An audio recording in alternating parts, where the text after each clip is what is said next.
Hi all. So it's been a bit, and I'm really far behind on all of this, but I wanted to do my summer reading wrap up. So this is going to be July and August. Luckily, I read a lot in July and not very much in August, so it's mostly going to be a July recap. And most of that I read through the Bookish Drummer Battle of the Bands Readathon, and I had surgery twice in July, and so I spent a lot of time bedridden, and as a result, I got to do a lot of reading. However, a couple things I had to read. Well, I didn't feel like I wasn't capable of doing a whole lot of anything, and so I listened to a few books. So there's one that I've been basically holding off on doing this video because I just need to read the book, because I did listen to the audio and I felt like really disconnected from the story because I didn't like the narrators, and as a result I don't feel like I enjoyed the book. And it's a writer I really like, and it was somebody I was really excited about reading, so I was kind of holding off because I was hoping to reread it and then be able to do a better kind of review of it. But then I was like, okay, it's one book. I'll come back and revisit it when I get to it. So I'm going to try to get to it hopefully this month, if not, in the next month or two. And then I can whenever I do, I'll just put it in my recap at that point. So when I get to that, I'll explain my situation with it. So my plan for the readathon changed dramatically. And so what I did, I included what I had planned on reading when I changed it, and then what I ended up reading. So the first team, the first one, this is action. This is because it's movie soundtracks. And so the first one was Danger Zone, a book with flight, which could be dragons, planes, spaceships, etc. Mission Impossible, a book in a long or ongoing series. You Are the Best, a book by a highly regarded author or a book with a high average Goodreads rating. Eye of the Tiger, a book featuring an underdog or character facing seemingly insurmountable odds. And then Princes of the Universe, There Can Be Only One, a standalone novel. So the first one was Danger Zone, a book that had to do with flying, and I had planned on reading Falling, and I did read Falling. I really didn't like this. I thought it was horribly written. I thought that it was just, I can understand why people like it, because it is very fast paced, but the writing was so juvenile that I just couldn't do it. I hated this. I just thought it was terrible. So that was fun. So the next one for a long or ongoing series, I picked a Hercule Poirot book, and it's The Murder of Roger Ackroyd, which is obviously, very, very highly acclaimed Agatha Christie novel that I hadn't read. Really did enjoy this. And it was kind of frustrating at times because it had a lot of elements that I don't like about the classic mysteries a lot. Sherlock Holmes does this all the time, which is they're off solving the crime and not revealing any information, and then they make a comment oh, by the way, you didn't notice all these things. I'm like, because you didn't tell me about those things. So I like more modern mysteries a lot of the time, just because I like that the information is provided so I can try to solve it. But it actually really works in this book, and I'm not going to say anything else. I don't want to give anything away, but so at times it was kind of getting frustrating, but it works. It fits the character, fits the story, and the story had very Agatha Christie kind of structure. And so I was really engaged in it, but I was kind of unclear where it was going to go, and I ended up really enjoying it, and I thought a lot about it. So I think I gave it 4 stars, but I actually, the more I think about it, the more I liked it. So I really enjoyed this. All right, and then, I'm sorry, I'm just trying to get these all about. Okay, so then we had, for the third book, which is You're the Best, a highly rated book, I read The Last Devil to Die. I finally got to it, which is the 4th book in the Thursday Murder Club series, and I absolutely loved it. I love this series. It's just so fantastic, and this was great. Everyone kept saying it was super sad, and I feel like after the third one, I kind of knew what was coming, so I knew what was going to happen. But it was good. I really enjoyed it. I mean, I don't know that there's even much of a mystery left in these books. I just really enjoy the characters, and so I don't care that there's... This one had a decent bit of a mystery, but, I mean, realistically, I don't know that that's even the focal point. And then Eye of the Tiger, this was a book with an insurmountable odds. I was going to read The Kite Runner, and I couldn't get out of the library in time, so I read Full Tilt by Neil Shusterman, which is this kid who's trapped in this carnival, and he pretty much, like, everybody will die if he doesn't get out of the carnival at a certain time, like everyone he cares about. So it was okay. Like, I like Neil Shusterman's writing, and I think I would have loved this when I was younger, but I felt like it was okay. Like, I didn't get super into it. It was, obviously it's a YA book. Normally I like YA books, but I think I was just kind of like, it was fine. And then for the standalone, I was going to read All Her Fault, which I ended up reading One Perfect Couple because I hadn't read it in June like I'd wanted to. And I was really excited to read this. So this is interesting because I was super into this book. Like, I found it very compelling, but it's not at all the book that it was described to be. So ultimately, it was kind of like the description. I was like, this is going to be like my favorite book ever because it's about this couple that go on this reality TV show in a deserted island. And it's this one perfect couple, so there's other couples, and so they're in this reality show, and then they're trapped on this island, and then supposedly they're being killed off one by one, and I was like, oh my god, that's like my favorite thing. Murder mysteries, like Agatha Christie, one by one being killed, trapped, and a reality show, like everything I love. But it's actually more of like a survivalist, like it's a little more like a Lord of the Flies than in Then There Were None. So I did enjoy it, and I found it very compelling, and it's always interesting to read about people trapped on an island. But I was disappointed it wasn't more of a mystery. It was like not really a mystery at all. I mean, it's pretty clear what's going on the whole time. So that was kind of disappointing. I kept waiting for like there to be some kind of twist. And so it was like, again, it was just disappointing in that it wasn't twistier. But what I do kind of like about Ruth Ware is that she does a lot of different types of things. Like, her books can vary dramatically. Like her last one was about like cybersecurity and like ethical hacking and stuff. And this one is about, obviously like a survivalist thing. And then she obviously has murder mysteries, and then she's got like different kinds of murder mysteries. So, I like her books a lot. And I really like her writing. Although I will say, I don't feel like this was that well written. I was kind of surprised. Like, there are times where I was like, wow, her writing's really bad in this.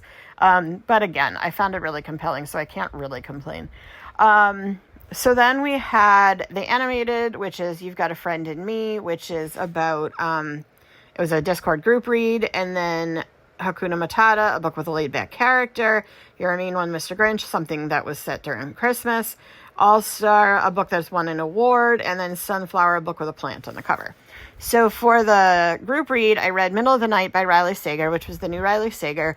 This was okay. It's Riley Sager, and I like his books. So even his worst book for me is decent. But this was a lot more straightforward than I'm used to with Riley Sager. And so I just kind of didn't feel like it did anything unique or new, which was weird, because usually I really find his books interesting and like he does some cool things.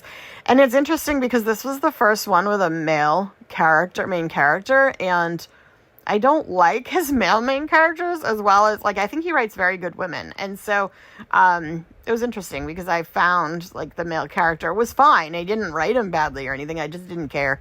So it's okay. I mean, it had pieces I liked, but I thought most of the like sort of reveals were super obvious, and maybe it's because I just read too many of these kinds of books, but I was disappointed that I didn't love it. I mean, but again, it's Riley Sager, so I liked it anyway.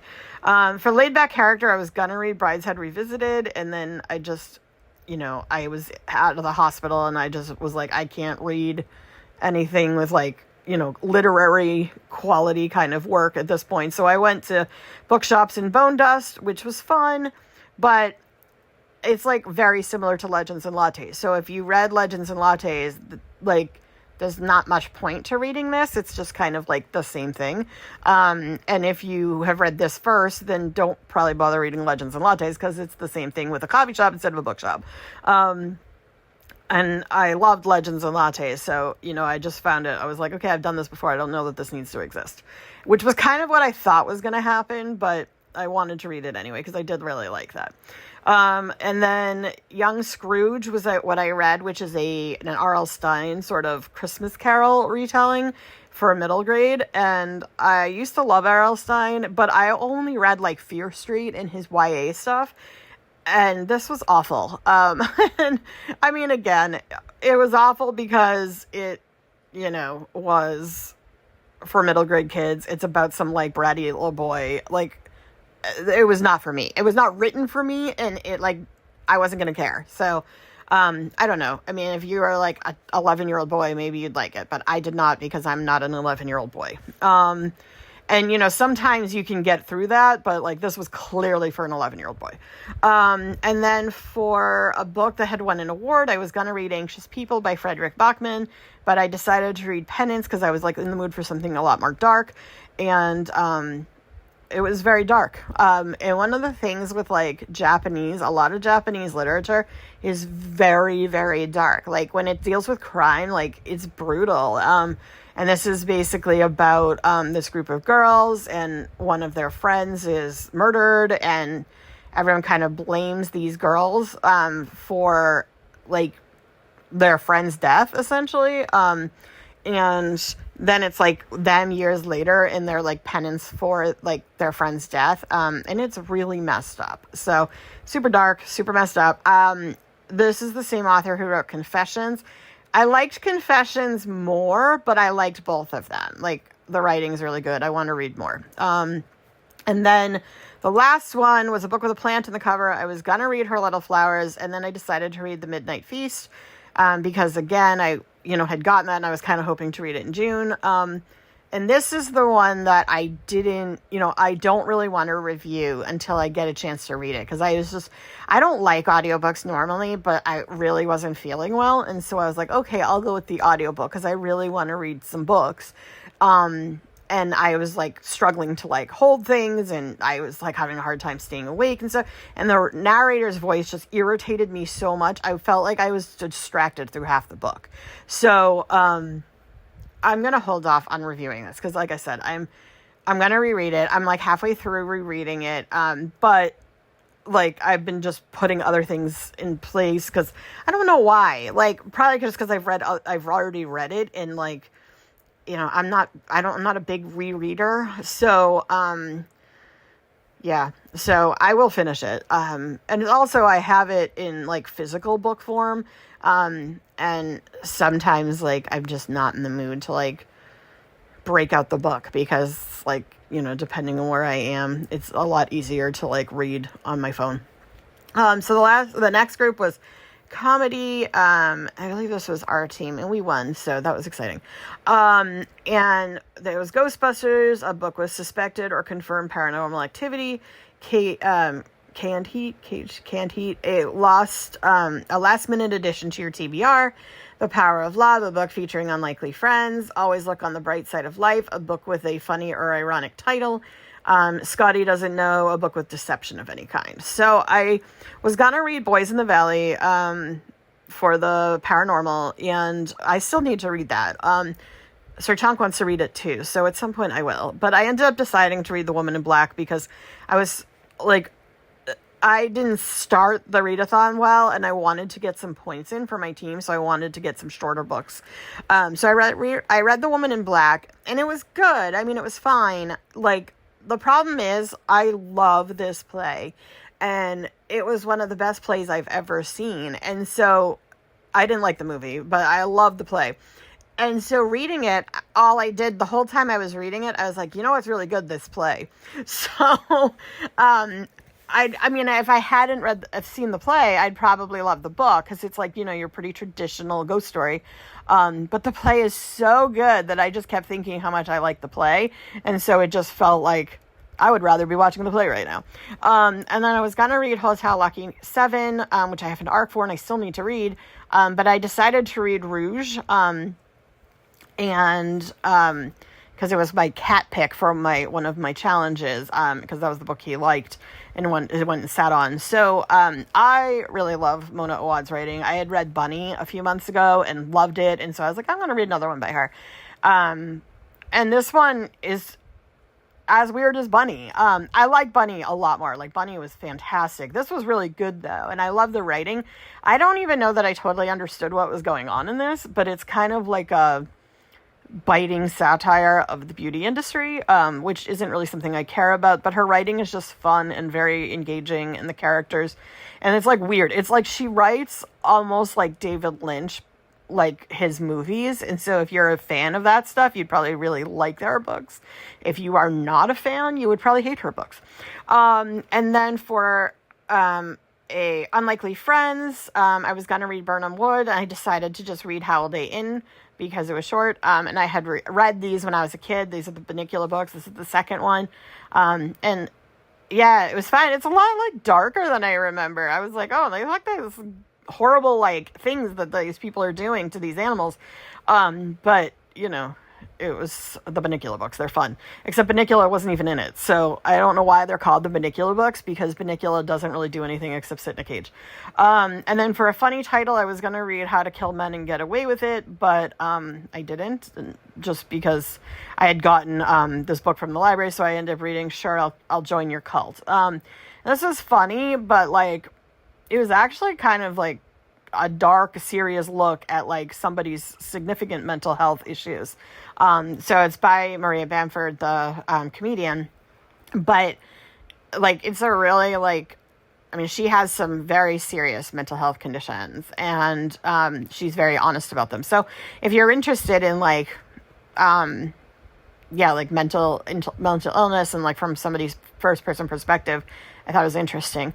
For Deception, I was going to read Bright Ray of Darkness, and then I decided to read Sometimes I Lie because I wanted to finish off all the books by Alice Feeney. This was good. It was like, it's her first book, and so it was disappointing because it was so, like, I want to say generic, but it wasn't generic, obviously, when it was written. It's just that, like, obviously her stuff has gotten so much better that I was just like, this is a fairly traditional, like, domestic thriller. And I was like, her stuff is usually so good, and this was just good. But again, you know, that's the problem. When you really like an author, like, it's a lot more challenging to, like, always love everything. But it was, you know, it was good. And then for the last group was Dance, and it was You're the One That I Want, a book that has a special collection you want. I've had the time of my life, reread an old favorite. Footloose, a book that's been banned. Staying Alive, a book by an author who has a B or G initial. And A Million Dreams, a book with an inspirational character or story. So for the book that is the one that I want, I read Shadow of the Wind because there's a really nice folio collection edition. And this is a book that one of my best friends, who I really like her taste, had been recommending for years. And I've had it on my Kindle for years. And I was like, that's it, I'm going to read it. And I didn't like it. At first I thought I was really going to like it because the writing style was interesting. And I was like, oh yeah, it's literary. Like, I'll probably like it. And I just realized, like, I did not care. Like, I just thought it was a little too much. Like, I'm a big fan of, like, Hemingway's writing. So, like, I like writers who are more poetic and more, like, sparse in their writing style. So it's, like, there's a lot of depth to what they're saying, but it's very, like, loaded, you know, so you'll have like a sentence that's just beautiful, but it's also very like simplistic on the like surface. But if you like are really like paying attention to the words and like to the literary structure, you're really like, there's so much depth there. And like, this was just one of those, like the opposite of this. Like, that's like more of like those, you know, just very wordy, very overly written, and that's not my style. It's just not something I like. So it just didn't work. I just was like, okay, this could have been like an email, you know, not really. But I mean, it definitely just felt too long for me. I thought it was like, like, I will complain if a book is overly descriptive, but, like, usually it's because, like, they just spend a lot of time on, like, physical details that I'm not necessarily that interested in. Like, I would much prefer, like, a book that's, like, focused on the internal, like, the characters, rather than the external. And so, again, that's why it just wasn't for me. But it's not like it's a bad book. It's just not the kind of book I like. And so I was really disappointed, though, because I thought I would love it. Because, like I said, it's my best friend's, like, one of my friend's favorite books. And, so I was just kind of disappointed. For rereading an old favorite, I reread Fahrenheit 451, and I was like, yep, this is one of the perfect books. Like, it's just so fantastic. And I mean, talking about, like, the opposite, like, Bradbury is so good at being able to capture so much in a few sentences. And, like, the book is only, like, 180 pages or something, and so much happens, and there's so much beautiful writing, and it's absolutely, there's very few perfect books, and this is one of them. And then I read, for a book that's been banned, I was going to read The Dead Zone by Stephen King, but I wanted something shorter, so I reread Are You There, God? It's Me, Margaret, because I haven't read that since I was really young.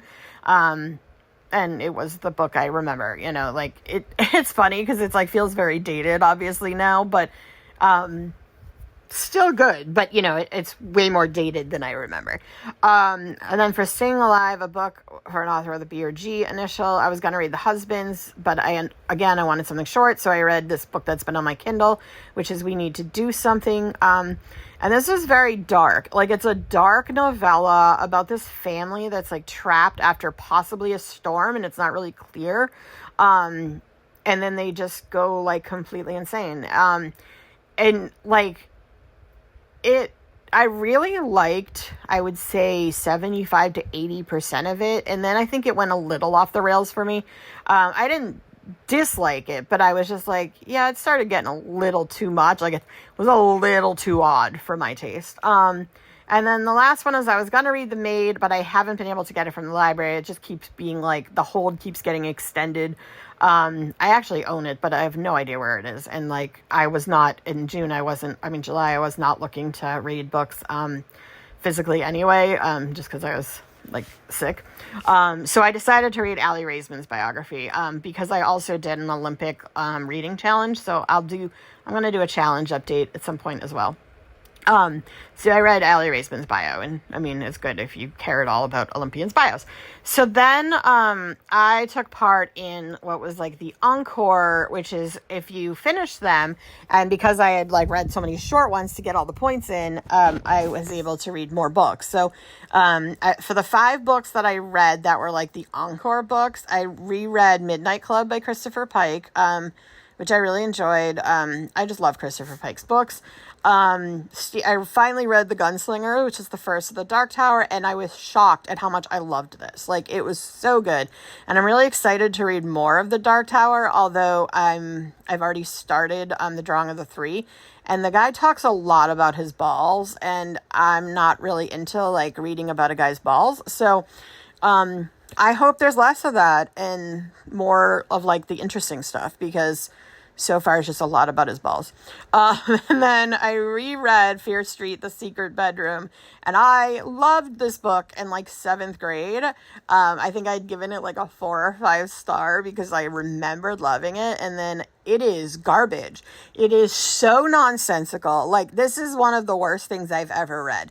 So clearly I was not, much of a literary scholar when I was, like, 11. But yeah, it was terrible. And I've reread plenty of other Fear Street that aren't bad, so, like, this one just was stupid. And then I reread Carrie, and again, so this is why I don't like to reread things, because I had given Carrie 5 stars, and I love Carrie, and I think, oh, I love Carrie. But I'm, like, I think I like the movie in this case more, because, like, the book, and I usually love, like, epistolary writing, but the book was, I don't know, it was fine. I mean, it just felt dated. It felt weird. I think I like the movie better, which is weird, but, like, Stephen King has a really hard time writing women very well. And so, when I don't think I ever realized it when I was younger. I thought it was great. And then the more when I read it now, I was just like, why is this written like this? And then I read People I Want to Punch in the Throat, which was disappointingly not actually about people that they wanted to punch in the throat. It was more about how much it sucks being a mom. And I was like, I don't give a shit about being a mom. I'm sorry. But I was like, I do not care. So, I mean, it was funny at first, and then it just got boring and grating because I was like, yeah, it sucks being a mom. Okay, I don't care about your kids' school line. I just do not care about this. So I thought it would be more about because it was about competitive crafters and supposedly and all these things. So I thought it would be more like vignettes, and it was, but it was just mostly about her bitching about being a mom, and I don't care. And then I read 2 other books this summer. No, I read more books and I didn't put them on the list, so that's great.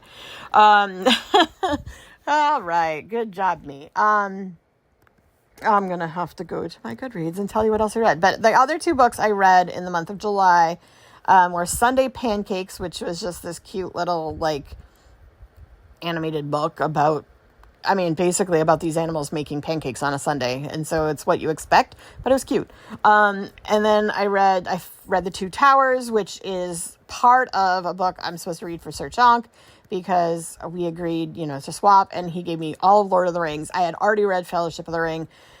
So I read Two Towers, and it was a slog, and which is weird because it was my favorite of the movies, but man, it is just people walking and then singing songs. That is all that happens for 1,000 pages. Okay, not really, but it's hundreds of pages of literally just walking and singing. And that's not interesting. So, and I will say, I had complained when I watched the movies that there was too much walking around. But I guess Peter Jackson did a very good job because there's not really a lot happening in the books. So I feel I really like the Middle Earth mythology, and I like the world created, but I do not enjoy reading the actual books. I like things set in the world, but so I still have to read Return of the King, and maybe it will change everything for me, but I really doubt it because why would it? So, and I'm gonna see because I thought I had read 2 books in August. So let us see. Here we go. I know that's interesting to listen to me look at my Goodreads. Yeah, I thought I had, yeah, I did. Okay. I read, Martian Chronicles again, because we're doing that Ray Bradbury book club. And so I've been rereading, and I'd read all of the first 3, but I really love Ray Bradbury, and Martian Chronicles is fantastic. It also has Usher 2, which is one of my absolute favorite short stories of all time. And what's weird is I don't think the first time I read this, I really appreciated how much of a social commentary it was about colonization. And it was just very interesting to kind of it's got all the stories are interconnected, and it tells this kind of story about essentially Earth people colonizing Mars, but then essentially eradicating the culture and the people of Mars to basically make it Earth 2. And of course, as a result, then, as you can feel it just getting darker because they're just going they're doing all the same stupid things they did on Earth, and Earth got destroyed basically. So that's why they're colonizing Mars. And, you can just see that they're going in the same direction a second time. So it was interesting. And then I also read this graphic novel called Hockey Girl Loves Drama Boy. And this was really cute. Yeah, it was just adorable. So that's what I read for the month, for the summer. So, I've already read a few things for September, so hopefully it'll be a little bit better. I have not done a very good job of sticking to my TBR. I read 4 things that were not on my TBR and 1 on my TBR, but hopefully I'll get back to my TBR. And then I have to put together, there's a readathon in October, so I need to put together my TBR, but I'm clearly not doing a very good job at sticking to it, so we'll see. But that's that, and I will, at some point, I need to do a check-in with all the challenges I've done, and Sir Chonk still has to do his summer reading recap, So that's where I am. Those are all the things we did. I read for the summer, which, I mean, again, it's funny because like July, I should have done worse, because I was so sick and I was, in the hospital and having surgery. But I guess because I had nothing else to do. And then in August, I was just like, I don't know what I did in August. Like, I didn't read, but I don't know what I was doing. I didn't really watch anything. I didn't really work. So I have no idea what I was doing in August. I was like staring at a wall or something. I played video games for a little bit, I didn't play a ton though, so I have no idea. But yeah, that was the summer, and hopefully I'll get back on track. Like, September didn't start great, but it's, already getting a little bit better. So anyway, I will be back. I have no idea when I'm going to post this. It's like the middle of the month, and I feel like it's going to take me a few days to put all of it together. So who knows? Hopefully I'll post it soon. All right. Bye.